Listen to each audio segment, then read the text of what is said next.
sisters! So way back in the first part of this video series, I optimistically insisted that the way for all of us to win what is shaping up to be quite a doozy of a Thanksgiving is to turn all those cringe-inducing debates we're inevitably going to be having into productive discussions. Okay, great. So riddle me this, Miss Sunshine and Rainbows. How exactly do you take a debate and magically turn it into a discussion? I'm so glad you asked.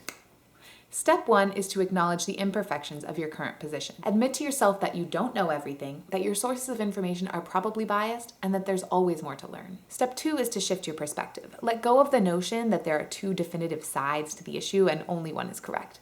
Acknowledge instead that there's a complicated reality, which both sides are seeing a part of, but which neither side perfectly grasps in full. Step 3 is to shift your goals. Let go of your need to prove yourself right. Step away from your affiliation with or dedication to defend some particular side or mindset, and instead just devote yourself to understanding the complicated reality as fully as possible and figuring out the best possible way to respond to that reality. Stop worrying about what the other person walks away from the conversation believing, and instead concentrate on what you will have learned. Once you've gone through this process, you will be fully prepared to engage in a discussion rather than a debate. Most likely, however, unless you've preemptively sent this video to everyone you ever plan to speak with, the other person will still be in debate mode. So how do you insist on a discussion when the other person is trying to have a debate? Here are a few tips, which we have also compiled into a handy-dandy cheat sheet you can download in the description. Tip number 1, start by explaining your goals. Say, I'm not trying to defend one particular side. I don't think either side has all the answers. I'm just trying to understand the situation and figure out the best way to respond to it. Tip number 2, acknowledge your areas of ignorance. In a debate, you have to try to hide those, but in a discussion, you can acknowledge them freely.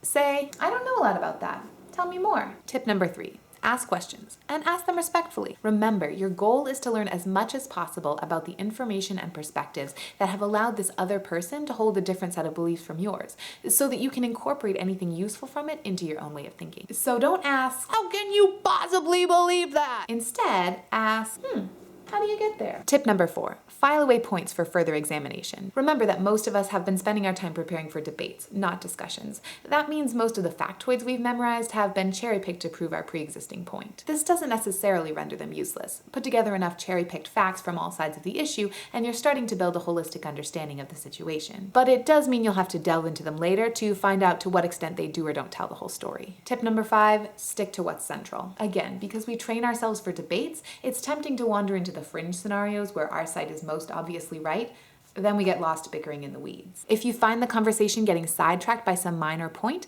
do your best to bring it back to the heart of the matter. Say, I see what you're saying with that, but what I'm most interested in is tip number 6, continually resist the temptation to prove the other person wrong. If you've spent time in the past engaging in debates, this will probably be a hard habit to break. When you feel an objection rising up to something the other person is saying, ask yourself whether it's a legitimate objection to a central point they're making, or one of the more tangential attacks on tone, incidental claims, or even the person themselves, which win you points in a debate, but have no place in a discussion. And finally, tip number 7, don't go on defense. If the other person attacks a point you consider valid, explain why you believe in that point, and then invite them to explain why they disagree. Then listen. You may not be convinced by their response, but since you're not worried about proving to them that you're right, you only need to express your skepticism if you think they may have a compelling response that you haven't yet considered. Otherwise, just let it go. Let it go, that perfect girl is gone.